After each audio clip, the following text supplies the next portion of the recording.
Well, you teed me up there. You have me walk into it with that wetting the bed part. But I would agree with you, Greg. It's a disappointment. I agree. And part of the disappointment, though, and this is what I think people that want to be realistic about it can say. Part of the disappointment is you lost your starting quarterback. By the way, I think, in my opinion, I think there's a real chance he plays in this bowl game if they play it. And that's another one we were just saying, Greg, when you said you're disappointed for the players.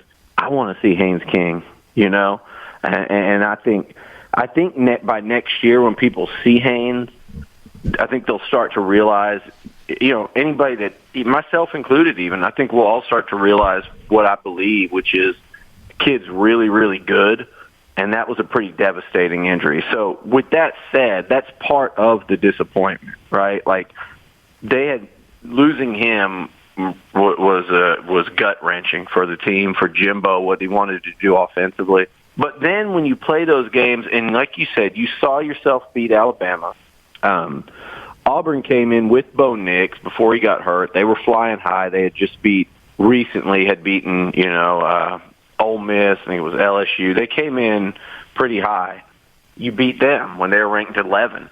So you had this opportunity set up for you with 2 weeks left in the season, and to lose those last two games and lose them the way you did. Look, we watched the LSU game. They let that get away from them in the final seconds. You watch the Ole Miss game. They let that get away from them at the beginning. But even with that, Calzada, you've got the ball at the 10-yard line, first and goal, to take the lead against Ole Miss. Or there's a pass to Damon Demas that he drops in the end zone for a go-ahead score in the fourth.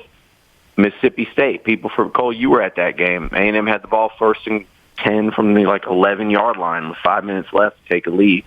They can't score. They have to kick a field goal. You had opportunities in three of those four games to win them, even with Zach. So my point is, when you get that close, you still walk away going, we let those games get away. We should have won them. And therein lies the disappointment.